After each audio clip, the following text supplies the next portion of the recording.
सलीम घर में दाखिल हुआ तो उसका मुना उतरा हुआ था। वो सीधा अपने कमरे में गया। उसकी अम्मी समझ गईं कि किसी बात से वो परेशान है।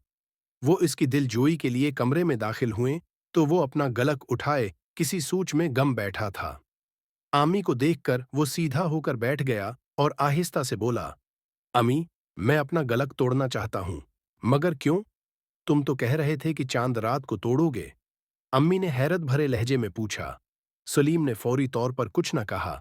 चंद लम्हे सोचने के बाद बोला, आप मुझे सिखाती रही हैं कि हमेशा दूसरों की मदद करनी चाहिए, हता कि दूसरों के बारे में खुद से बढ़कर सोचना चाहिए। हाँ, वो आहिस्ता से बोलें, जारी है। आपके पास सुबह बाबू चचा आए थे, कुछ उधार मांगने के लिए, और शायद आपके पास पैसे नहीं थे। मुझे उनका एहसास हो रहा है। उम्मी ने सोचती निगाहों से सलीम की तरफ देखा, फिर बोलें, ठीक है, मुझे इस पर खुशी है, मगर याद रखो, नेकी खुश दिल्ली से करनी चाहिए। तुम मुझे परेशान नजर आ रहे हो। मेरी परेशानी की वजह ये नहीं है।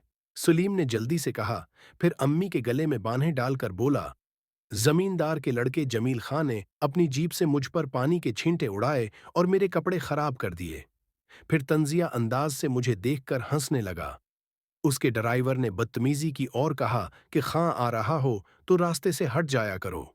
मुझसे भी बर्दाश्त नहीं हुआ और मैंने कह दिया कि खां होगा अपने घर का। मैं किसी खां को नहीं मानता। ये कहकर सलीम ने अपने कपड़े अम्मी को दिखाए। उन्होंने सलीम के बालों में उंगलियां फेरते हुए मोहब्बत भरे लहजे में कहा, तुम्हें ऐसा नहीं कहना चाहिए था। बहरहाल वो हमारे चौधरी का बेटा है। अगर वो कुछ कहता है तो उसे अच्छे अखलाक से जवाब देना चाहिए था। फिर उन्होंने सलीम को समझाया कि वो जाकर बाबू की मदद करे और वापसी पर जमील खां से माजिरत भी करे। सलीम ने सिर हिलाया और अपना गलक तोड़ दिया। उसने नोट तह करके जेब में रखे और सिक्के दूसरी जेब में रख लिए। जब वो ये पैसे बाबू को देकर जमील खां के डेरे पर पहुंचा, जमील खां सलीम की तरफ बढ़ा तो सलीम ने उसे सलाम किया और बोला, जमील खां, मैं तुमसे मुआफ़ी मांगने आया हूं। आप चौधरी साहब के बेटे हैं। मेरा हक नहीं था कि आपसे इस अंदाज में कुछ ऐसा कहूं कि आपको दुख हो। आज़राहे मेहरबानी मुझे मुआफ़ कर दो। जमील खां सूझ भी नहीं सकता था कि सलीम इससे मुआफ़ी मांगने आएगा। उसने सलीम के हाथ थाम लिए और बोला, अरे नहीं, गलती मेरी थी, मुआफ़ी मुझे मांगनी चाहिए। खैर, अब इस बात को ख़त्म करो। बहुत शुक्रिया तुम्हारा, मैं चलता हूं। सलीम ने इजाज़त तलब की तो जमील खां ने उसे ज़बरदस्ती बैठा दिया। नौकर को चाय के लिए कहा और इससे बातें करने लगा। अचानक उसे कोई बात याद आई। वो बोला, सलीम, तुमने मुझसे कहा था कि खां वो होता है जिसका दस्तरख्वान बड़ा होता है। उसका क्या मतलब था? सलीम ने लफ्ज़ों को तूला और कहा, खां दरअसल कौम का, गांव का बड़ा होता है, सरबराह होता है। सहैसियत से उसे चाहिए कि वो दूसरों का ख्याल रखे। उसके दस्तरख्वान पर जरूर कोई ना कोई गरीब मौजूद हो।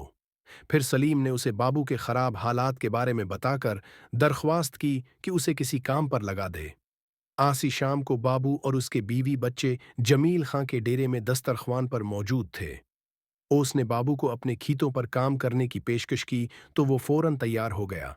जब बाबू और उसके बच्चे खाना खा रहे थे तो दूर बैठा जमील खां सोच रहा था कि दूसरों की खिदमत में कितनी लज्जत है।